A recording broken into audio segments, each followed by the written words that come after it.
I want to know what's problematic and how can I move smoothly through Halloween this year without ruffling any feathers. So let's look. Here are 8 problematic Halloween costume ideas that you should never attempt. Never, in all caps. Number 1, blackface.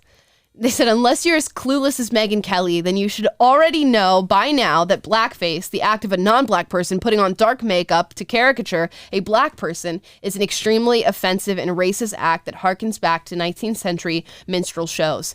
Who says? Who says? And it only harkens back to minstrel shows if you say that, and if you allow it, or if that is your intent. And if it's not your intent, then no. It doesn't harken back to 19th century minstrel shows.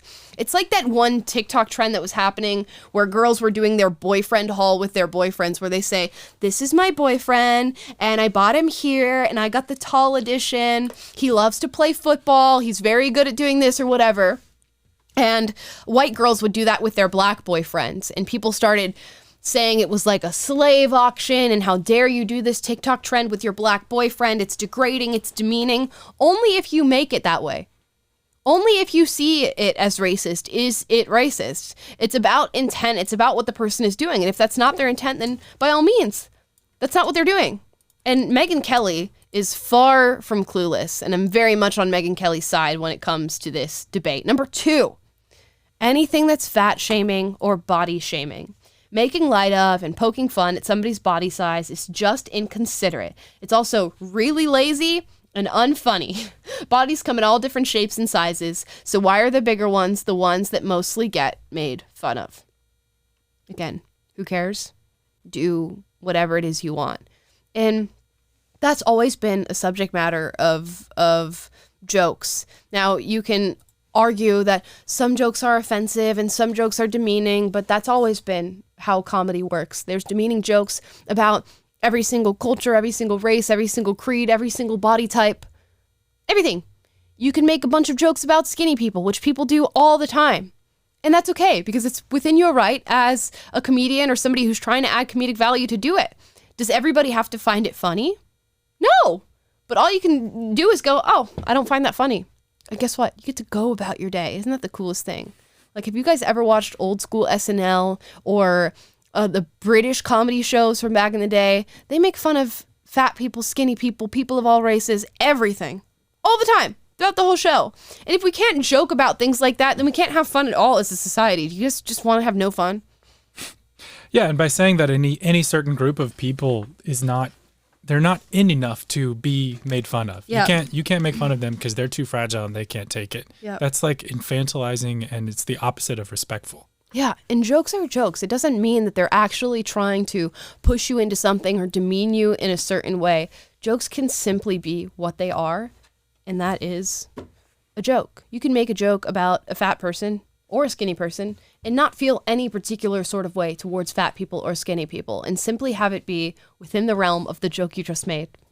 Which is, by the way, like, you know, Halloween is either scary or funny, pretty much, in your costumes, right? It's mostly like either you're trying to be something, some mythological thing or whatever that from a movie that's horrifying, or you want to be funny and laugh. And so it's in that same vein of comedy, in the same vein of the spirit of being in jest. So the whole point of Halloween is not, you know, oh, well, let's dress up as other people that we want to make fun of. Right. Obviously. Yeah. You know, now if you're deliberately doing that, then it'll probably be clear. And if you want to call someone out for that, go for it. But in general, it's just innocent fun and taking away the opportunity for people to just share stuff like Halloween, like sports, without injecting everything with so much politics and so much political correctness.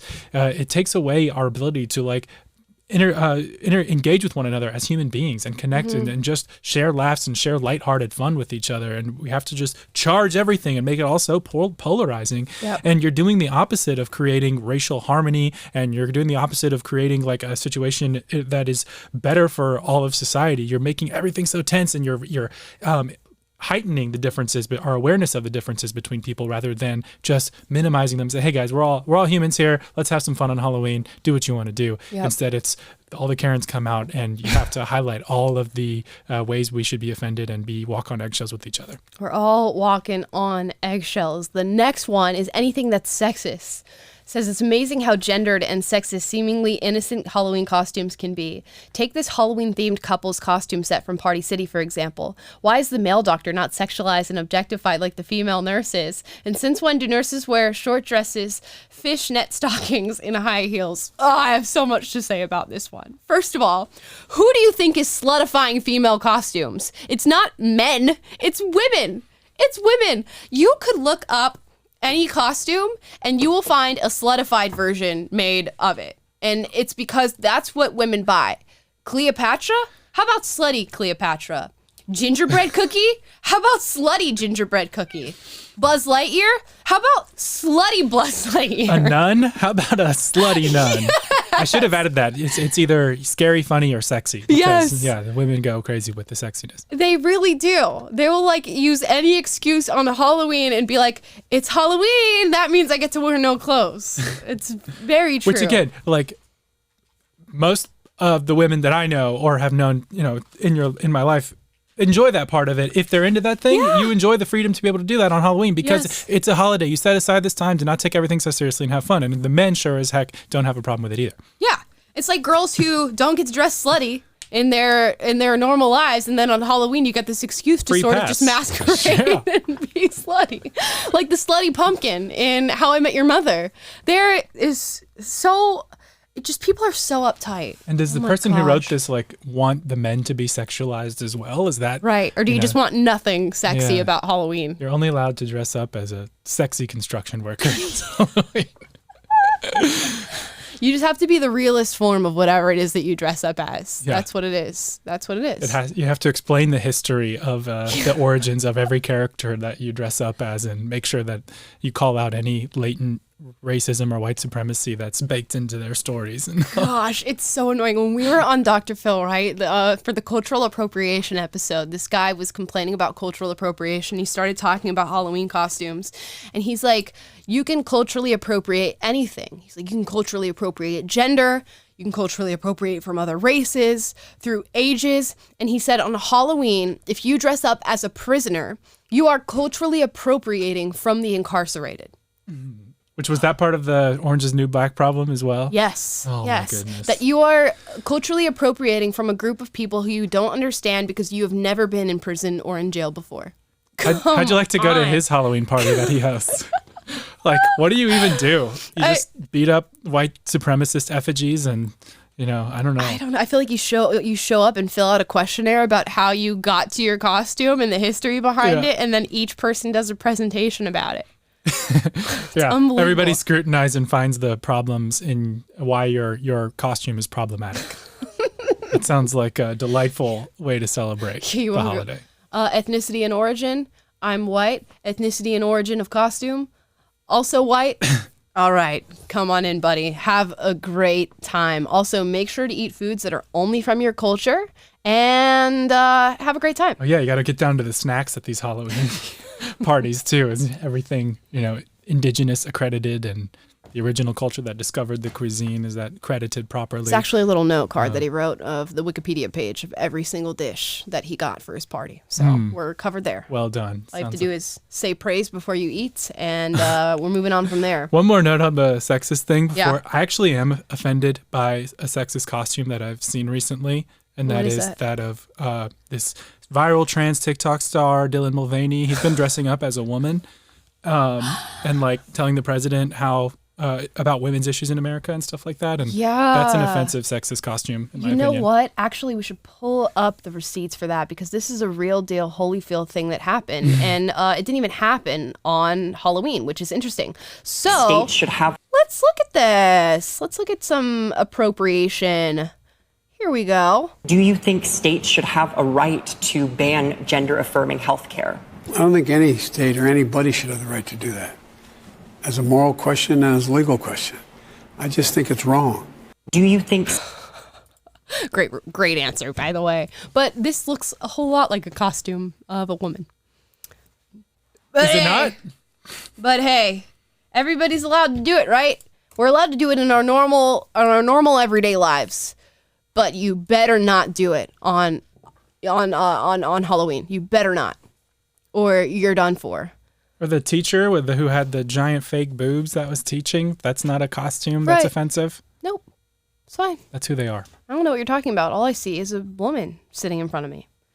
Next one, anything that uses stereotypes, and they actually called out Taylor Swift, which I think is so funny because Taylor Swift would do these like urban joke type things back in the day. She no longer does them because she's woke with a capital W. But don't use dumb stereotypes to make a costume. More often than not, those stereotypes have real life consequences. There's nothing cute or quirky about a white girl dressing up in clothing that she thinks is gangster or urban or thuggish, especially when you consider how different black men are viewed and treated for wearing the same things. I think it's hilarious.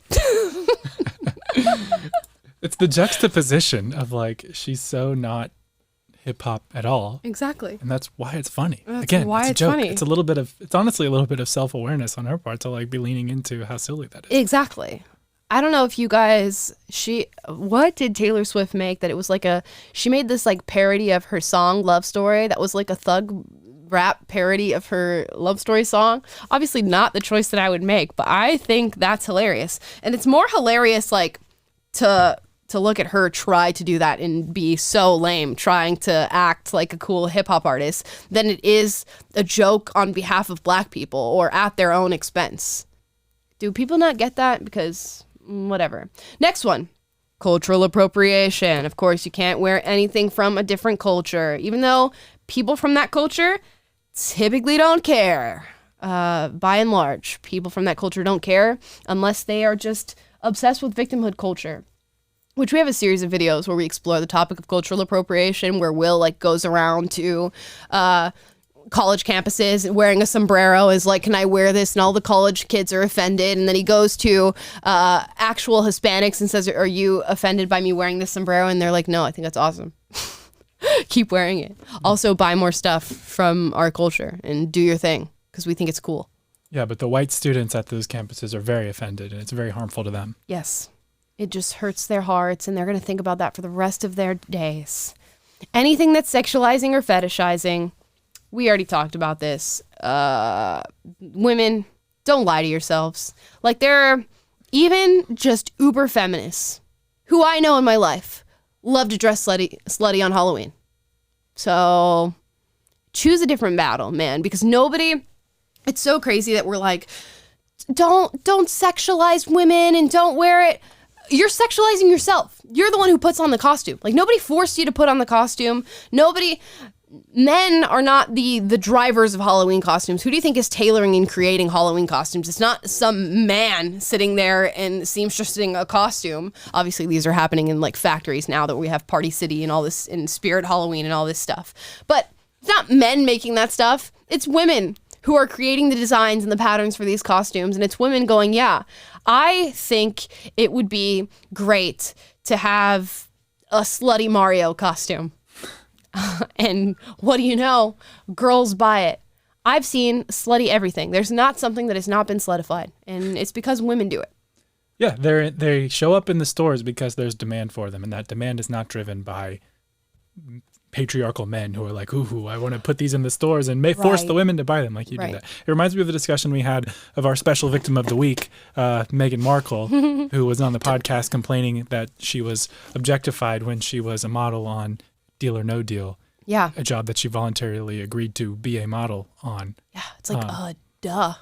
And that was your whole point. It's like, you're complaining about being sexualized, but you sexualize yourself. But right. you voluntarily took that role. I'm not judging you for taking that role, and that's fine if that's what you want to do. Just like it's fine if you want to dress up in a certain way for Halloween. But to pretend like this is inherently problematic or that there's some patriarchal power that's driving women to fetishize themselves or something like that is just... It's just BS.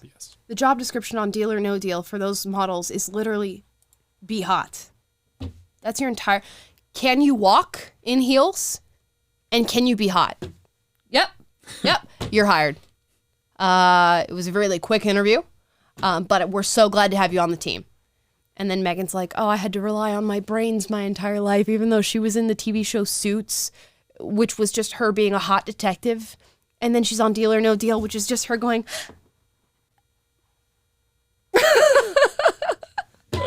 depending on what's in the box. Come on. Like, how bad for these people can you really feel? Moving on. Anything trivializing. Let's read this one. Yes, someone actually thought an Anne Frank Halloween costume was a good idea. Not something that I'd be wearing for Halloween. I'm going to be honest. I would not be wearing an Anne Frank costume. But millions of Jewish people were killed during the Holocaust. Thank you for making me aware of that, including Anne Frank herself. To trivialize and make light of the pain and suffering of so many for the sake of a costume is probably one of the stupidest things you can do for Halloween. I love that there's a Jordan Peterson ad underneath that. Would I dress up as Anne Frank for Halloween? Or like Jeffrey Dahmer, as we're going to see some people do this year? No. Does that mean that other people don't have the right to do that? No, it doesn't. Dress up as whatever you want. And if people are offended by it, by a Halloween costume, they're going to have far more trouble in life than just that. So maybe you're doing them a favor. Yeah, and to play devil's advocate just a tiny bit, there is, at least in the realm of theory, a way for an Anne Frank costume to be something that is innocently conceived of and done. You can have a young girl who is like, wow, this little girl went through something. She's brave. She's my hero. I want to pay tribute to that and by dressing up as her. And as far as that girl's concerned, there's no harm intended, or it's not meant to trivialize. It's meant to celebrate. Yep. And I'm not saying that that's, the best idea or whatever, but there's a world in which that could be the motive, and it's not inherently problematic or inherently trivializing to dress up like that. Yeah, we were talking before the show, and Taylor's like, what if my kid wants to dress up as MLK? Yeah. And I'm like... How do you slice that one? I'm like, you know what? I would dress him up as... If he wants to be an MLK, dress up as MLK. I actually... Not only do I think that's hilarious because kids have no concept of race, so it's just like the cutest thing. Uh-huh. Have you seen the video of the black kid who goes to school, and he goes and he gets his hair like a nice cut with a nice little fade, and he goes to school, and then the white kid's like, he goes and gets his hair the same little cut, the same fade, and he shows up to school, and they take a picture together, and the kid's like, Mommy, we're twins. And it's like this dark black kid and this super pale white kid, and they're just smiling. I think that's adorable, and it's because kids don't conceptualize that sort of stuff. They might see MLK and be like, oh, he's darker than me, but they don't perceive it as being anything meaningful. They're just like, MLK is really cool, and I want to be MLK. Right. Well, the first part of that conversation was about if I had a daughter that wanted to dress up as, what's the Princess and the Frog? Tiana. Tiana, from that. Like, is that okay? And we kind of agreed that, yes, it would be. And then we were like, well, what about the skin color component? And I don't care. Yeah. And I think that we kind of landed on, well, the point is the princess is about her character and stuff first, not the color. So to darken the skin or whatever would just emphasize that skin color matters. Sure. And so I wouldn't see the need to do that. Then we got into the MLK discussion because it was like, well, his achievements were specifically related to his race. So, with the dressing up, do you have to add the race component in there? But it seems like pretty spicy territory. To see a little white boy dressed up as MLK and like cheesing as hard as possible, like so happy to be dressed up as Martin Luther King, I think that's the cutest, most hilarious thing ever. I think that's adorable. I'm glad you think so. Other people would see that and just like their blood would boil, smoke coming out of the ears. I think that is the cutest thing ever. I'm going to leave it there and let the audience decide. But yeah, but then it's like, okay, what if your kid wants to dress up as a cartoon character, like, I don't know, like Princess Bubblegum, who's like a pink character from Adventure Time? You're going to want to paint your kid pink for that, or you're not going to understand what the character is. I don't see why it's any different for any other character. So yeah, show your friends this clip of me, a half black person, saying it's okay. And you guys can use this on Halloween if your kids want to dress up as Martin Luther King. And if your kids want to dress up as Martin Luther King, I want a picture and I want it on the show. So I said, what if your white kid wants to dress up like Little Bill? Absolutely. Absolutely. I'm all for it. I think great. It's so interesting because my first reaction when hearing this makes me go, maybe you shouldn't do it. Maybe you shouldn't do it. And it's only because culturally, we've grown so sensitive to people doing these things and just created so much of an uproar about it that you feel like, maybe I should feel some type of way about it because other people feel some type of way about it. But now I'm like, no, I don't feel anything. In fact, I encourage it. And I think that's cool. So dress your little white kids up like Martin Luther King and Little Bill. A little white kid, I just can't get over it. A little white kid dressed as Martin Luther King doing the I Have a Dream mustache speech. and stuff. The little mustache. Oh my gosh, so yes. You could like have a little podium that's built into the costume that he walks around with, and he's just always behind the podium, and the podium is the candy bag. Wow. Guys, Just I need to about have there. a kid just to execute just to execute this. Someone in the audience do it. Send us a picture. Please. Oh my gosh, I would die of laughter. That is hilarious. Okay, next one. Anything that mocks someone's gender identity. Okay, a trans person's gender identity and their appearance, no matter where they are in their transition, should never be subject of a Halloween costume. You're in for a rude awakening. There's going to be a lot of men dressing up like Leah Thomas this year. There's no way. Yeah. There's no way there's not. It looks like this one was got to be Bruce Jenner or Caitlyn Jenner. Yeah, I The bet. wig and the track suit, gold medals. Like, get over yourself. Oh my gosh. Why are you so sensitive? I just can't. And yeah, again, You're not ready for the world. the whole drag movement, it's totally fine for men to make a mockery of women or dress up in woman face. Yep. And that's not offensive, but Right. Let's go back, guys. This is States okay. should have a right to ban gender-affirming health care. That's okay. Dylan making TikTok videos where he puts on heels and a little tube top and shorts and trances around in nature going, "These are my hiking heels." That's fine. That's okay. That's exploring girlhood. But a little kid dressed up as MLK is cultural appropriation. There's something wrong in this country.